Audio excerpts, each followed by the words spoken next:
Welcome back to the Creator Spotlight podcast. Our guest today is Sean Devlin, the founder of Nice News.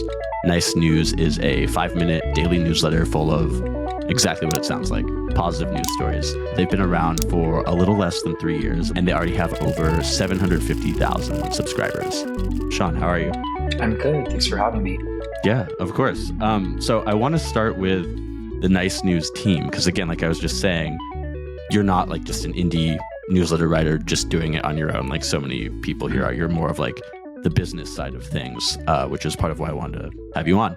So tell me like first what a day or a week in your life looks like, and then I want to hear about the rest of the team after that. Yeah, definitely. So I will say, even though we're relatively large in terms of number of subscribers we have, we run pretty lean. So I'll start with what I focus on. Most of my focus has been more sales and partnerships. We actually recently brought on board a director of partnerships, Kenny, who's been fantastic thus far. So a lot of my time has actually been onboarding him, but soon I'll be able to shift a lot of my focus towards other initiatives. Other initiatives I envision being more focused on growth, just overall strategy for the newsletter, supporting the team, like launching new initiatives. We're constantly working on evolving our core daily email, but also scaling content that we're producing on web, social strategies, maybe doing a nice shop, etc. So there are always initiatives that I tend to be focusing my time on beyond kind of the daily production of the newsletter too. So, okay, so the people, I think I'm taking this from an article that might be like almost a year old. So as far as I know, the team last fall was, besides you, a managing editor, an associate editor, a staff writer, campaign coordinator, and then 4 freelance curators. So 9 people, I think, including you. So now you've got this guy you were just talking about who came on. Is that the full team, or have people left? Have more people come on? That's pretty much the full team. We also have our staff writer transitioned to an assistant editor role, and then we have another writer that came on board that's supporting with the daily editions. So for the most part, it's pretty consistent. That's still the core team that we have. So yeah, most of our team is focused on editorial. Yeah, that makes sense. Yeah. How has that grown? Like, were there like stages of growth where it was like, okay, it was like you kind of managing business side and one writer, and then you hired a couple more, et cetera. How was what were the stages of building the team? Yeah. So when we first launched Nice News, I'll kind of get into the evolution of the email as well. But we started with Natalie came on board. She came from People Magazine as our managing editor. And then she brought relatively quickly, actually before we launched the daily email, someone, Ali from People as well to support. We realized it would be very difficult to execute this newsletter with just one person focused on editorial every single day. And even if we had freelance writers, it's a risk, in particular if people are out of the office, et cetera, with holidays. So it's helpful to have additional support just in general to execute what we're sending every single day, 7 days a week, but also if we need backups. So it started with 2 core people on the editorial team, and then we brought on board Rebecca as a staff writer that summer. So pretty quickly we had that core team of 3 full-time individuals focused on editorial.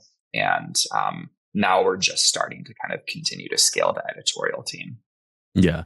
Okay. Yeah. So we probably should, like you said, get into like the evolution of the newsletter and like what this daily email is before we go too deep into things. So I subscribed like a month or 2 ago when I started thinking about interviewing you. And the way I receive it, I don't know if you have like segments that, different people receive it differently, but I get it every single day, including weekends. And then there's an extra edition on Friday. Is that across the board, or is there other sends? Yeah, that's across the board. We've evolved that a little bit where what you mentioned on Friday is our editor's pick send. So it's like a note from the editor, intro, and then a curated kind of list of content that all links to articles on our website. And then we've evolved the Sunday send a little bit. So at one point, we framed the send as Mindful Morning. It was pretty different from the rest of the daily edition sends Monday through Saturday.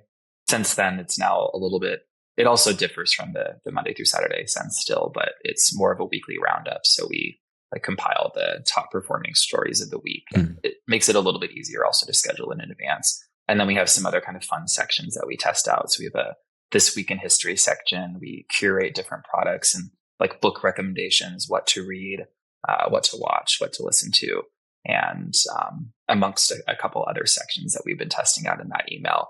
The core email has stayed largely the same, but is evolving. So we have, I say largely the same because we have the format of the intro text, 3 featured stories, in other news, and quote of the day. Those are all sections that we had at the very beginning and we still have now, and are just works with the format of our newsletter.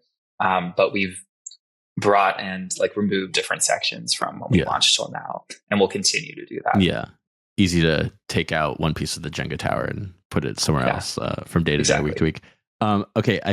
I think one thing too we should touch on before we get too deep into it is like the fact that this comes out of an incubator, right? That you'd been working with. I think you were maybe on the founding team for 4 or 5 years. So this company is called Optimism now. Before maybe it was called Like Mind and Inbox Lab at different times. So it's evolved a bit. But yeah, my understanding is it's like a media company incubator specifically for newsletters. I think there's like, I don't know, give or take a few, like a dozen products under the umbrella right now. But yeah, tell me, what is this company and like what were you doing there for the 4 or 5 years you were focused on that before starting Nice News? Definitely. Yeah, it was like a crash course in email publishing and web publishing for me, starting there from the beginning, and it has evolved a good amount. So Optimism basically owns and operates a variety of email focused and web focused publications. From the beginning, it actually started with just one publication called The Discover, which is a travel email series. And it started this way, but it would send a micro travel guide every Monday to your inbox. And then from there, we launched a full-fledged travel publication. But we launched a ton of brands through Inbox Lab at the time. We launched like trivia brands, we launched quiz brands. Now some of the flagship brands are Interesting Facts, which is like a fact of the day brand, Inspiring Quotes, a quote of the day brand, Word Dailies, a word of the day brand. So bringing a wide variety of content to the inbox, but also providing value in the inbox, but also creating a format that allows to drive traffic to web as well. So so it was like I focused on a wide variety of areas, I'll say, at Optimism, and touched on pretty much everything, but honed my focus more on kind of strategy and operations over time. Okay, yeah.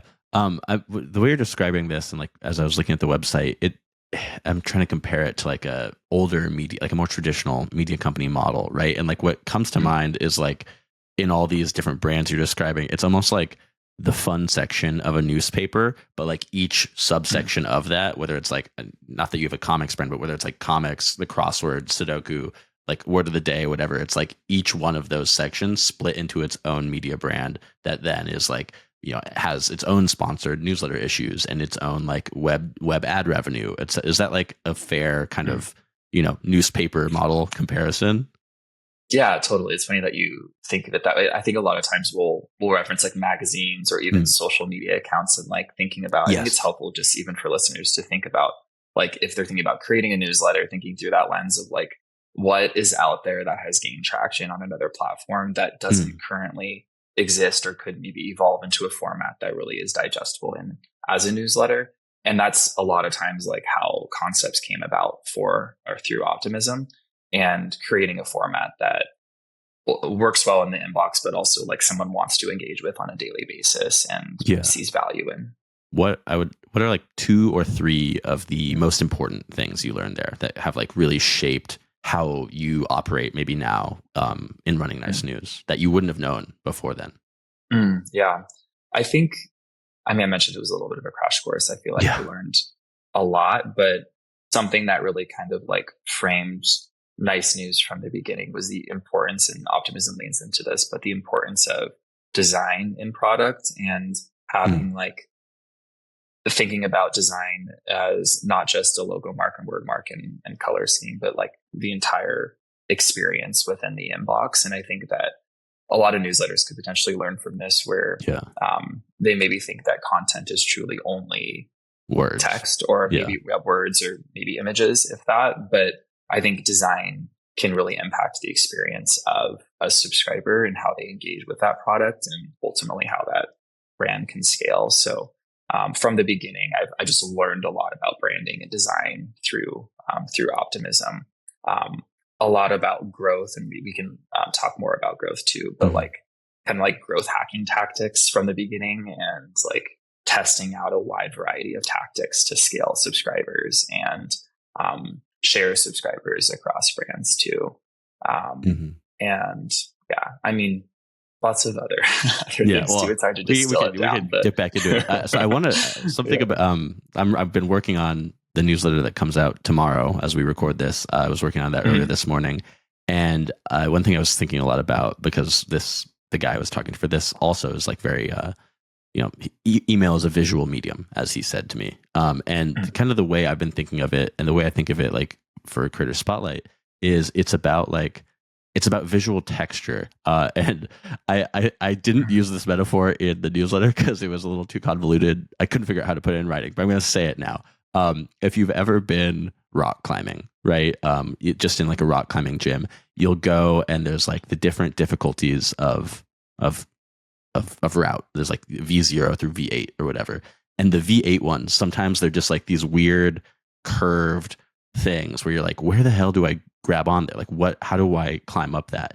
And then a V1 is like very clear handholds. And that's, I think, like newsletter design is about creating that V1 where like it's just very clear and you just instinctively go up, as opposed to when it's like, these weird curving shapes where you're like, I don't know how to grab this. And then so you just don't engage with it. So that's kind of how I think of it, where it's like a visual scroll of text, but like you don't even have to, it's not about having like a graphic designer who's so good, etc. It's just about like tweaking colors or fonts or like text sizes. I don't know. No question. I'm kind of just getting on my soapbox about newsletter design, but I think that's something you guys do really well, where it's really quite simple, but it's just like, it's about the details, right? Yeah. And you know what to expect too. I think it's beyond the design, kind of the product itself is like the formatting of it, the sections. I think how people engage in the inbox, like sometimes they're not just going to open an email and just start to read a novel. Like they want to be able to skim through, or they want to like get a few tidbits here and there. So thinking through that lens is really helpful for sure. Yeah.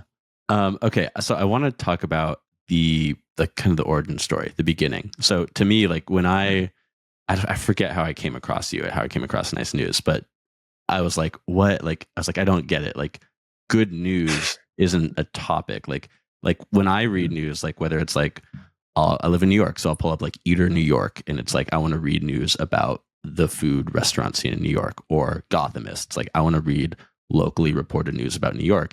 And it's like, I want to read the topic, and there's going to be good and bad news within that topic. Like, good news isn't a topic. But then thinking about it, I'm like, oh, okay, I guess like the appeal of good news is like, I'm just thinking of somebody like in a movie, or somebody who's like disheveled. They're like having a bad day. They're like, give me some good news, and it's like something like that. So to me, it implies like the audience for this is like people who are despairing, people who are like consuming too many things and like want this as like a rest stop on the highway in the desert, or what, mixing metaphors here. But I guess that's my question, is like, tell me how you came across this idea and like validated this idea that like good news could be an editorial beat in and of itself. Yeah. Yeah. I mean, what you mentioned in terms of like the rest stop, initially the idea for Nice News kind of started to come about early 2021 during the peak of COVID, when I just found myself overwhelmed by the news cycle and like checking the New York Times app for every single day for COVID case counts. And I got to the point where I was just like, this isn't healthy. I'm like training myself to be looking. That actually makes so much sense. Yeah. So I got to the point where I entirely disengaged with news, and through conversations with friends, family, I realized that a lot of people felt that same way, where it was sort of just like this sense of being overwhelmed by news, to the point where you just get to the point where you entirely disengage because there's no alternative. And from my perspective, it's sort of like, why does it have to be that way? I feel like there have to be good news stories out there, or a way to like frame certain stories in a more positive light, to a point where we're not just like so overwhelmed that we have to not be aware of as to like anything that's happening in the world. So that's where the idea came about. And I think lots of thoughts in terms of what you said, but I think it can definitely be like, if we're talking about a major news publication or like cable news channel, I think there's a potential for them to have like a good news segment or like an hour dedicated to positive news where people can engage with news that they deem to be positive, or a section of the website that's focused entirely on good news. I think that's definitely possible. I think part of the reason we launched Nice News is because there wasn't this sort of safe space to engage with news where you know that the content you're going to be reading is uplifting, relevant, uplifting. So that's where we initially came from. But also we realized that there's so many stories out there that were just being overshadowed by other headlines, where news sources were focusing like the greater majority of their coverage on like 2% of, I don't know the exact percentage, but like it felt like very little of what's actually happening in the world. So there was just this need to uncover these stories and then present that in a format that's easy to digest each day. And obviously, having been in the email world, of course, I naturally thought of newsletters as the first place to start. Yeah, no, so that makes sense. When I was thinking about this last night as I was researching too, I was like, I was like thinking myself into this corner. I was like, well, I guess it's like, because I'm like, how do you have good news without bad news? Because it's like, you know, joy and despair, two sides of the coin of life, right? Like, how do you can't have one without the other. But then I was like, my problem is I'm thinking about this as if it were an island where it's like, you know, you go on Twitter, there might be, there's accounts that just post like nice pictures of dogs, right? And it's like, that's all they post, nice pictures of dogs. But it's like they exist within Twitter. So there's all this other stuff. So it's just like one thing. So I was like, yeah, I was grappling with this. Like, how does this make sense? But I was like, oh, well, I guess it's like, it's not like this is the only news outlet. It's like people are consuming the other news things too. And then this is like, again, this rest stop where it's like, I want to learn about something that's happened, but exactly give me some good news. Yeah. That's the goal, is not obviously replace these major news outlets. We're trying to provide a healthy alternative or supplement people's news consumption. So maybe they start their day with New York Times, but then after they read Nice News. And ultimately our mission with Nice News is to help filter people's lives through a more optimistic lens. So I think it's difficult to do that when you start your day and you're reading really negative content and overwhelming content that translates into how you interact in the world. How you personally feel, and then how you interact with others.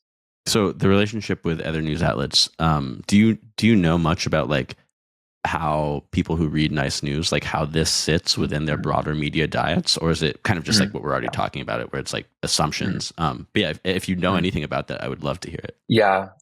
I can't remember the exact percentage, but it was the greater majority of people are reading Nice News because it's content that they're not seeing on other news sources. So we've leaned into that in terms of curation and like why we exist. And then also the greater majority of our subscribers are reading other news sources as well. It's not their only source of news, which I think makes a lot of sense. Yeah, no, absolutely. One other thing about like relationship with other outlets, when I first saw it, I was like, I couldn't tell, like, is this an aggregator or is there original reporting, original writing? And now my impression is that it's a mix of both. But at first I was like, is this an aggregator? Because I'm like, oh, I've heard this story before. Like, you know, I'm on the internet 14 hours a day. Like, so like I've seen this, or I've seen this. But then there's something like, oh, this is like, you know, this person is being credited as having told Nice News this quote. So I'm really interested. What's kind of the mix of original reporting versus kind of aggregation and like, you know, recycling stories? Yeah, definitely. So for the daily email digest, the greater majority, it's aggregation. So original reporting will normally feature on our website, but also sometimes feature in featured stories and then link out to the website. Every Sunday edition, I'll say the featured story is original reporting and we'll link out to our website. But future state, I'd love to get to a position where we're doing a lot more of that reporting. But we realize where we're sitting right now that our core focus is more aggregation, in particular for the daily email series. Picking what you aggregate or what to report on, besides like this is a positive story, what's the criteria that determines whether or not it's a good fit for Nice News specifically? Yeah, great question. So pretty early on, we realized that there's a gray area. Like, it's not our subscribers. It's going to be impossible to please everyone. It's going to be impossible for every single person who's reading Nice News to consider every single story that we include in Nice News nice or positive news. So we understanding that, we kind of tried to create a framework that allows us to understand like when something feels like, oh, this is perfect for like, this is a nice news story, or maybe this doesn't actually fit. And I think we're asking ourselves certain questions, and by no means are we like currently asking ourselves all these questions for every piece that we're choosing, but we created the framework so that it kind of like is ingrained within the editorial team when they're curating. Questions like, does this piece of content make me feel more optimistic about the world? Like, does this piece of content help others feel more connected to each other, or more inspired, or more connected to the planet as a whole? And they're the kind of these set of questions that allow us to determine, like, ideally the great majority of our subscribers are going to consider this to be nice, and like this is why they will consider it to be nice, and also why we want to include it in the daily email, because we think it can create a greater impact and is relevant for our subscribers to read. That's really interesting. Like my takeaway from that was that it's about like, this is about relationships between people. Like a nice news story is about like people interacting in a positive way, or people interacting with the world in a positive way. So I'd love to hear more about the curatorial program. So my understanding is you have like 4 maybe freelance curators. I think they're somewhere on the other side of the world, and they are browsing like 100 different news sources every day. I would love to hear anything else you have to say about the curatorial program. Yeah, so we implemented this relatively early on, and not necessarily with the intention of keeping it forever, but it's actually worked out really well, where we have 4 curators that are based in the Philippines, and based on the hours that they're working, they're basically sourcing content overnight for us, where our editorial team wakes up in the morning and then it's basically that initial filtering of news. So they have a list of publications that they're referencing in total across the 4 curators. It's around like maybe 100, 120 total outlets that they're referencing. And they will provide to us through Airtable a variety and submit stories for then our editorial team to then look through. So our editorial team is, of course, still looking at news stories, making sure that we're not missing anything. But it really is helpful to have that kind of initial database of content to select from, and then filter down further. And the editorial team is probably spending around like an hour and a half, like in addition to the meeting, determining what we're including in the daily email. So it saves time having that initial process through those curators. No, that makes a lot of sense. Okay, a second ago you were talking about like, it's about mitigating the like, most of our subscribers will probably like this story, and that's part of what determines whether or not you pick one. I would love to hear more about the audience. So everything I know about the audience is last time you said the number publicly, it was 750,000, and that it skewed female and older than average, but that you were more concerned with psychographics than demographics. I'd love to hear you speak more like about who this audience is, how you guys think about them. Yeah, definitely. So currently we're at 820,000 subscribers. In terms of metrics, our open rate hovers around kind of mid to low 50s. Very good for that size. Yeah, I will say we also filter out a good number of people. So we have like a flow for cold subscribers, where if you haven't opened an email in a certain amount of time, you're going to get a dedicated email asking if you're still interested in receiving nice news. You're also going to get a section at the top of the daily edition that's going to request you to click if you still want to receive nice news. I'm sure a lot of your listeners are familiar with that approach, but we are pretty like adamant about we have a process in place to filter out people who are not engaging, because we want to maintain those numbers. 820 is insane. Yeah. And we've gone through kind of like waves of growth, and then like waves of maintaining a similar number because of the fact that we're filtering out people. And then in terms of click-through rate, we're a little over 4%. I mean, it depends on the email. Sometimes it'll be 3%, sometimes 5%. And then, in terms of demographics, we skew slightly older. 86% of our audience is over 35. And also skew slightly female. 68% of our audience is female, 32% male. And we have, like you said, psychographics is really important to us, because I don't think we're only targeting by any means like middle-aged women. I think it's just like we've been able to cultivate that audience a good amount. But I'll mention that to someone who is like a college age guy, and he'll like be surprised. I'm like, oh, I would have no idea that that's your core audience. And I think our goal is obviously not to just like preach to a particular demographic. In terms of psychographics, we're thinking about people who are obviously interested in positive content, potentially interested in health, wellness, like self-empowerment, interested in mental health, interested in, like we talked about, connection to others, interesting in like feeling more connected to others. I think a lot of our stories lean into that, or maybe the environment, like feeling connected to the planet, or maybe just to what we were talking about earlier, became fed up with news in general and wanted an alternative. So, or something to supplement their news source. Yeah. Okay. So you were talking about the different topics you cover there, and I know you revamped the website earlier this year, and I took a look in the old Wayback Machine to see what had changed. And what instantly struck me was that the list of topics in the masthead had changed. So 4 changed, 4 stayed the same. I'll read them out. So the ones that stayed the same were culture, environment, science, and health. Though health used to also be health and wellness. So those stayed the same. The ones that changed were the ones that left were acts of kindness, animals, everyday heroes, and innovation. In their place came in humanity, lifestyle, sports, and tech. And so what stood out to me was it was like, okay, the ones that came in are more like traditional news categories, where the ones that left were these more like stylized, kind of cutesy takes that were like so pointedly on the nose, nice news. So yeah, I'd love to hear you talk about like why these things changed and why it was these specific topics. Definitely. And I'll say the first set of categories that you referenced, we came up with before even like sending our first daily email. So so they've been around for like 2 years. They had been around for a good amount of time. Yeah. So over time, we got a sense of like what our audience is engaging with, but also like what direction we want to take nice news. And of course, the shift in categories is representative of kind of the direction we want to take it in the future. I'll say a lot of like through our initial research and also just like being familiar with other good news outlets that are out there, a lot of good news can kind of fall into 2 buckets. Like it's either very centered around maybe social impact or focused on a particular demographic that tends to not be like super widespread. Or it's very feel good. Like you've seen, I'm sure, like social media accounts that are just posting videos that are really feel good and it can go viral.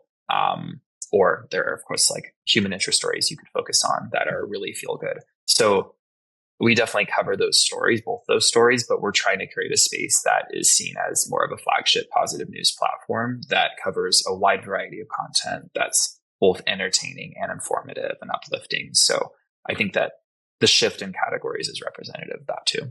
That makes sense. I want to talk about social media. So you were just talking about like these, accounts on social media where these nice news stories can go viral. And I found there's at least 3 social media accounts Nice News has. One is the biggest one is Instagram. There's 183,000 followers, posts like 2 or 3 times per week. I don't know what the engagement is like. That's hidden. There's the Facebook page, which has 37.3 thousand followers. And then I thought I thought this was really funny that there's a Twitter account, but it posts 4 times a day. There's 33,000 followers and almost always 0 engagement. Each post though gets around 200, 300 views. But I thought I'm laughing because it's like this is the antithesis of Twitter. Twitter is like the antithesis of nice news, of good news. Like that's like the point of that's how I use Twitter. It's doom scrolling. So I thought that was just like so perfect. But I guess the question is like, tell me about Nice News's relationship with social media and like across these 3 channels. Yeah. I would say it's a very difficult relationship. No, it's not a core focus of ours. I'll say it provides value, but it's definitely not a core focus of ours. We've been able to, and Instagram, as you mentioned, is the largest channel that we have.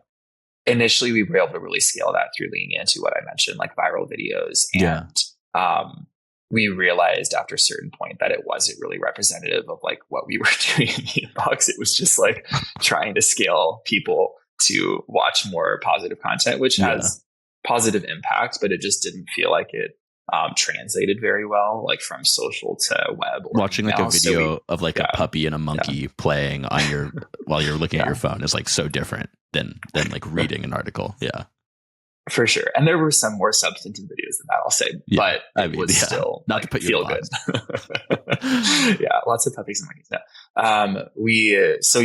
I will say that social hasn't, and even regardless, as we were scaling that, it was very difficult to move people, like move followers from Instagram to be subscribers on our website. And I think that part of the reason maybe was because of the disparity there, but regardless, social has been, I'll say it has been helpful to some degree in that, like, it's helpful to have a number that someone can reference, in particular for sales and partnerships, where like we're partnering with a brand and they hear 800,000 subscribers, but they can't see that number. So maybe they look us up, they see it's validating. They see and also potentially we can do a collaboration and do it like multi-platform. We'll do something on social, also do something on web and email. So it's helpful to have, and we've leaned into it.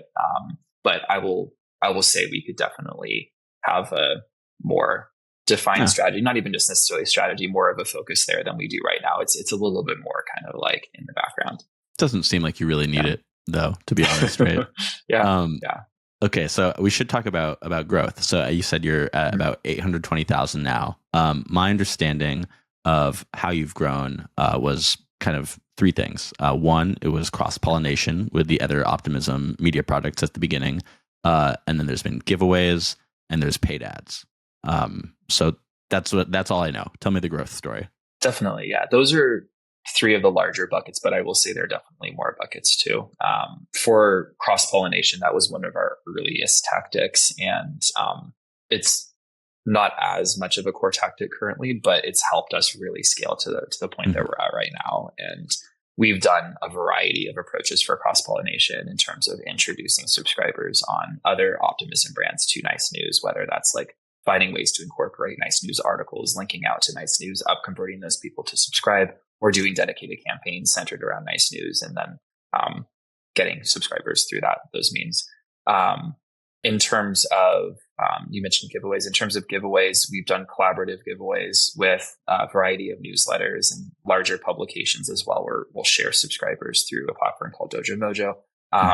That's a little bit less. We go through waves with that. I would say like on average, maybe once a month. It's not like currently a massive growth channel of ours. And with the caveat that you really have to filter out those people. So you have to put them through a cold subscriber flow relatively quickly, because if they're not engaging, then you want them out because it can compromise deliverability. So it also works really well for newsletters that are more generic, and Nice News is pretty generic and can target a really wide audience. If you have a niche newsletter, I would definitely not recommend that. Facebook ad campaigns have been successful for us thus far. We're just starting really to scale that more and lean into that. And I see that as like more of a future growth channel of ours, in terms of it being like the majority of our subscribers are coming from that. But it's been successful. We've done, in terms of campaigns, we really lean into kind of the angle of that 1440 utilizes for like nonpartisan news or unbiased news, but more so like negative news versus positive news, and kind of creating that comparison, utilizing memes, utilizing visuals to be able to create that comparison. It's been successful thus far. And I think that I will say, in terms of conversions, it's always more successful when you are able to kind of present what it is that like Nice News is within that visual or within the text, rather than just like sparking interest through a viral meme and getting someone to click, but then they don't convert or they don't engage. So like trying to find that balance in terms of CPA, but also presenting what it is that you're actually offering to make sure that they understand what they're signing up for. So I was looking at your Facebook ad library, and one that really struck me, which is very much this visualization. And there's like a couple dozen ads, but this was the only one with this exact visual and messaging. So it was like kind of a healthy, a delicious looking orange slice, and then a moldy orange slice. And the delicious one was obviously Nice News, and it said the benefits. And then the moldy orange slice was like, it was framed as TV news. And that TV news makes you negative, makes you stressed, and breeds pessimism, which I think what was on my mind when I saw that was like the audience skewing older. I was like, well, of course, like TV news viewership skews older and also skews more on Facebook. So it makes sense that this is a messaging. But it was like, I mean, that was like one ad unit of a couple dozen. But yeah, I just thought that was really interesting how you were framing it as an antidote to TV news in general. Yeah, it's funny. I knew you were going to mention that ad. We reframed that ad actually a little bit where, we decided not to like call out specific news sources because also we're sourcing from those. And it feels a little bit like we're not trying to attack anyone by any means. So I think at one point we said like regular news or we said TV news. So I think TV news is maybe just a little bit shorter. So it's been performing better. Well, yeah. But I think that is like, and it's understandable too. Yeah. That's like a shorthand that many people use where it's like you watch news on TV and it's all bad, blah, blah, blah. It's bad, etc.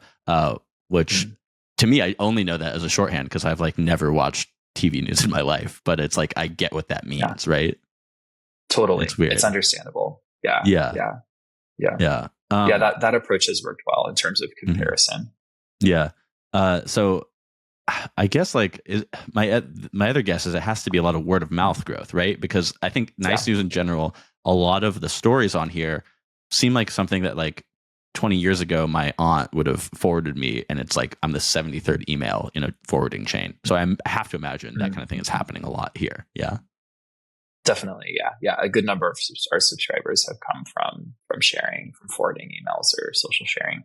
I mean, we're trying to lean into that a little bit further and starting to kind of like test out campaigns, like referral campaigns, one-off referral campaigns to incentivize subscribers. But really, I will say that like, if your product isn't fantastic, like people aren't going to share it. So oftentimes it's also like certain stories that we feature. So a lot of the stories that we feature can spark emotion in our subscribers and be really like uplifting, obviously. So when they feel good and they feel really connected to the story, they're that much more likely to share it with someone. That's all about human connection.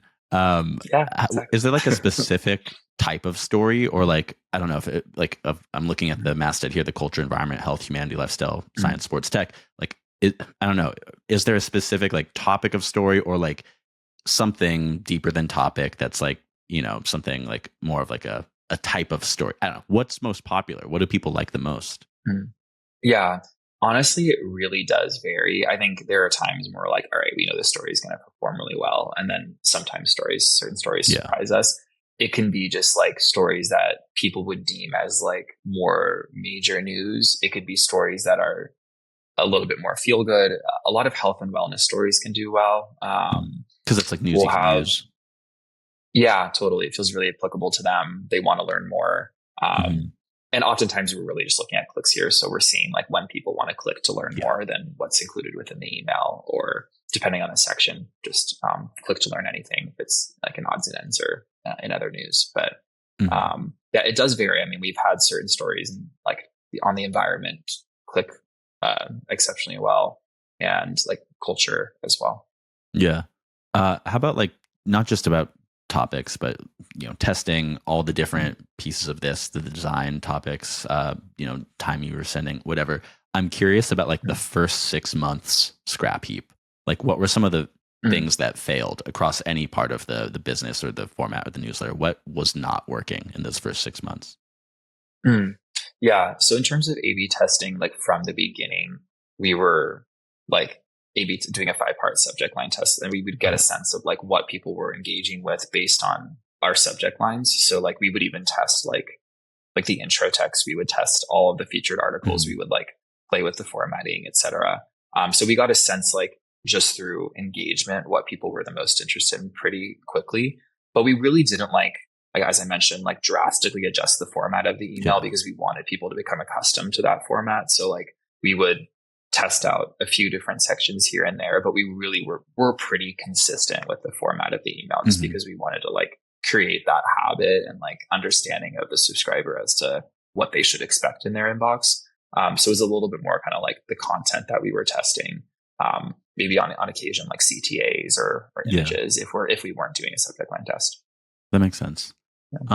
We haven't really talked much about monetization yet, and like whether or not I have to imagine this seems certainly like a profitable enterprise to me, having that many subscribers and having had that like early boost to gain subscribers. I think you monetize through sponsored issues. Maybe there's some partnerships, some web ads. What's like the full range of what are the revenue streams for the business, and like how, if you are profitable, can you share like how long you've been profitable? Yeah, definitely. We are profitable. became profitable in November of last year, but I will say that we scaled like from September of last year through this summer. We've more than doubled revenue just because we've been really focused on sales, or in particular, I've been focusing a lot without of increasing sales cost and partnerships as well. Yeah, without Wow. significantly increasing costs. We brought on board the director of partnerships, but not drastically increasing costs. The greater majority of our revenue, like over 90% of our revenue, is generated in the inbox, which isn't surprising. That's our core product. And it's through partnerships with brands, of course. So we have that format that everyone's familiar with: the logo incorporation in the header, the primary sponsorship. Yeah, so we have a primary sponsorship under the first featured story. We added in our evolution that you referenced in March a secondary sponsorship placement. So that's really helped us like monetize even further the daily email. And then sometimes we'll monetize products as well, like in the Something We Love section or odds and ends. But most of the time, like the greater majority of our revenue is from the primary and secondary sponsorship slots within the email, working directly with brands or working through agencies. Mm-hmm. That makes sense. Is there like, I don't know, are there any like wild card revenue streams or like experiments that you are working on that you can share, or like dreaming of doing in the next 6 months? I don't know, something on the horizon. Yeah, I'm trying to not complicate it for Kenny because he just came on board recently.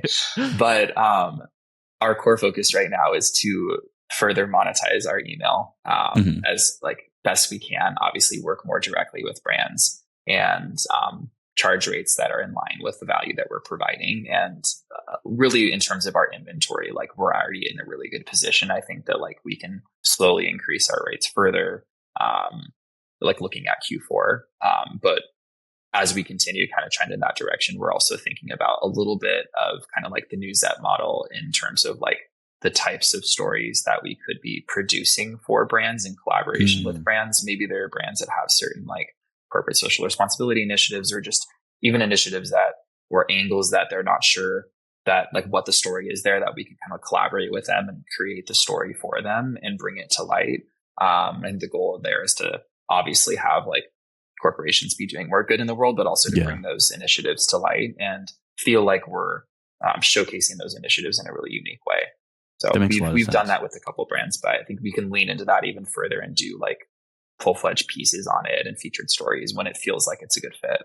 Mm-hmm.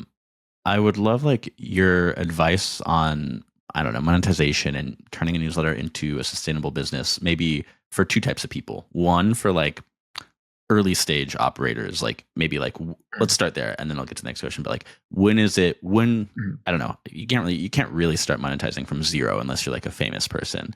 But yeah, for like early stage operators, how should people be thinking about monetization? Yeah, definitely.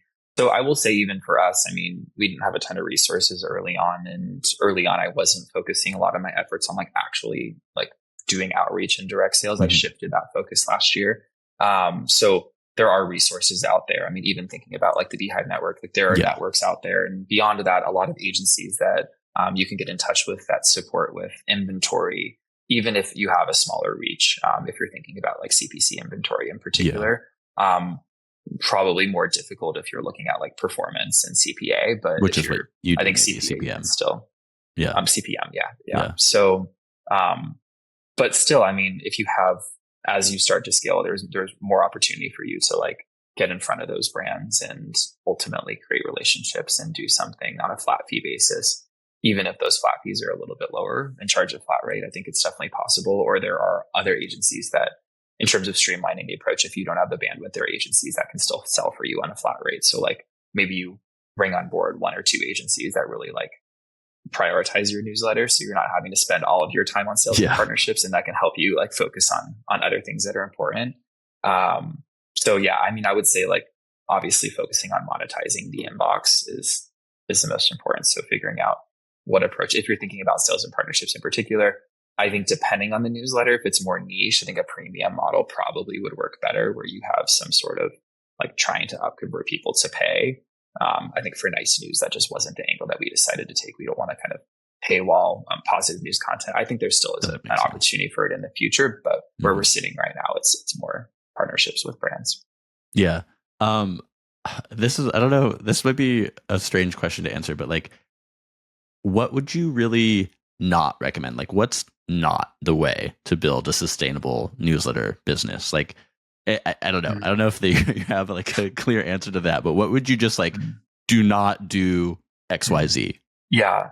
I mean, it's kind of getting at like the fact that there are a lot of newsletters out there, I'll say. And if you're launching a newsletter just to launch a newsletter, like make sure that you have like a defined direction and a distinct approach to your newsletter. And there are a lot of just like curation newsletters of my favorite things. And I think that there's value there if maybe you have a great audience already and you're trying to bring those people over to email. Mm-hmm. But having a distinct direction, I think, is really important, and a core product that obviously resonates with an audience that people are coming back to and provides enough value for people to come back to every single day. I think it's easy to get caught up in like everything else we're talking about in terms of growth and monetization and like not be thinking about like your core product, the actual product. What it is that the value that you're providing and the reason that you're actually going to be able to scale and create a business out of your newsletter. Yeah. That makes me think of the person you brought right before we started recording, one of the older Creator Spotlights, Haya Kailani, who like, she has a curation newsletter. And again, like you said, everyone wants to do like, oh, here are the things I like. Let me, tell you about, let me send you them in an email every week or whatever. But like hers works because it's about long form YouTube content. And like, you go to the New York Times or Vulture or like any website and they'll have like, here are the 50 things you should stream on Netflix this week. Here are the 50 things you should stream on Hulu this week. Nobody is doing, here are the 5 things you should go watch on YouTube that are like long form things. So it's like she was watching those and it worked to start a newsletter about this because like people wanted to watch those and nobody was only the algorithm on YouTube was telling them what to watch. So I guess I'm just reiterating your point. Like only curate something if like you don't know of anybody else or like, maybe not too many people also curating that thing. Like nobody needs another person curating like links from the New Yorker and New York Mag and like Casey Lewis and Emily Sundberg, like this people doing this so well already. I don't know, off my soapbox now. I guess so. This is always kind of a tricky question because nobody wants to put a ceiling on things, but I'm always curious, like what people think, like what do you think the ceiling of this business is? Maybe in terms of like, you could think of it through revenue or through audience growth. Maybe audience growth is like more of a easier way to put it. Like where can this audience top out? And again, I'll put like a qualifier on it. Like the thing evolves, maybe you have it start like a video, etc. But like as a newsletter in the model it currently is, what is the upper limit of where this can grow, do you think? Yeah. I mean, we're looking to newsletters who have been able to reach mass market, not even necessarily mass market, but large scale already, like a 1440 with millions of subscribers. And we see that as like a definite possibility for Nice News. And they're continuing to scale. So I think that obviously by no means do they see like that they've reached their cap. So I think it's also important to like think about like reach on other platforms where like everyone has an email address and you see Instagram accounts that have like tens of millions, like hundreds of millions of followers. So it's like we are centered on like positive news, targeting a US audience or US and Canada audience. So like it's not global, but there are obviously like millions of people that we can reach that would be interested in Nice News. So I think that like the scale is however many people we're able to reach that are genuinely interested in Nice News in the US in Canada. Or, I mean, we have international subscribers as well, but I think there's a lot of opportunity to scale further. I'll say that. Yeah, no, that makes sense. Okay. Just a couple more questions. One, I wish I had a less punny word to use here, but what are you most optimistic about right now in the newsletter industry? Like, I guess maybe, or bullish would be maybe another way to put that. I mean, I guess I'm bullish in that, like I mentioned, the potential for scale. I think that makes me excited, just like thinking about the fact that there are a lot of newsletters out there, and obviously some have gotten a lot of traction and scale, but there are a lot more that I think can further scale, and just like the opportunity for scale really excites me. I think it also excites me kind of to our earlier point in terms of like the types of newsletters that are out there. There are a lot of newsletters in like similar spaces, and like starting to explore different types of spaces, I think is a lot of fun. Like thinking about newsletters around lifestyle or style and clothing, thinking about newsletters around like home and garden, more newsletters around like health or wellness and games, like we were talking about. I think it feels like it still feels relatively untapped, and that excites me in that like there's so many different approaches that you can take for email as a medium to engage with content. And like email, I think will continue to evolve over time too, which is pretty exciting. So lots of exciting things. Yeah. No, I think one way I think about it is like a lot of the more indie creators who are maybe like freelance journalists I talk to, who they maybe they make a little money from it, but it's like enough to pay their rent, like from their newsletter, but not a ton. I think of them and so many others as like just columnists on the newsletter internet, and like the newsletter internet being this like disparate thing where it's like, that's the point, and the appeal is that it's distributed, but like that it's like for readers to like piece together their own like newspaper, as it were, in their inbox that comes to them as like columns every week or every day. And that's like, I don't know, I think within that and thinking of it in that framework is kind of what you're saying too, where it's like, what are the like open gaps in, you know, such and such newsletter subscribers newsletter in their inbox that like to create their newspaper is like the place to look for opportunity. The other side of this question though is like, what gives you pause or worry? Like what keeps you up at night about, you know, working in this industry maybe? I mean, in terms of pause or worry, I think it was mentioned at like the newsletter conference. I can't remember who mentioned it, but it was like, there's not a newsletter bubble, but there's like a bad or a crappy newsletter bubble. I think it's more so like pause for people who are like, just think that they can do it because like there's opportunity in newsletters, or aren't like fully committed to creating a product that's filling a gap like we've been talking about. I think pause or worry for me personally, there's still like in the back of my mind, like, why has there been no positive news platform that has gained mass market traction? Like in our initial surveys, like 81% of people weren't familiar with any positive news source. And the one that some people were familiar with, like 13%, was Upworthy, which is more kind of feel good content. So it's like, I think we're proof that obviously there's a market for it. We have over 800,000 people that are reading and receiving nice news every morning. But still in the back of my mind, I'm like, are we going to be able to combat like this sort of inherent like negativity bias that we all like as humans like have?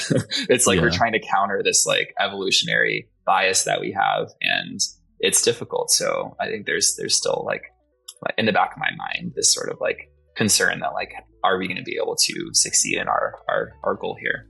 Yeah, I'm thinking the way you're talking about it, it's like, I think there's the desire to laugh, but there's like the need to cry, right? And like that's what you're dealing with. It's like people still need to cry, but it's like, I mean, that's like a dramatic way of putting it. But again, going back to what we were saying earlier, it's like, well, that's fine. There's plenty that's bad in the world and plenty of places to go see it. So it's like, as long as you can situate yourself, I'm looking right here at your about page, like you use the word safe space. It's a safe space to catch up on uplifting news. So it's like, again, that rest stop metaphor, that like that glass of water.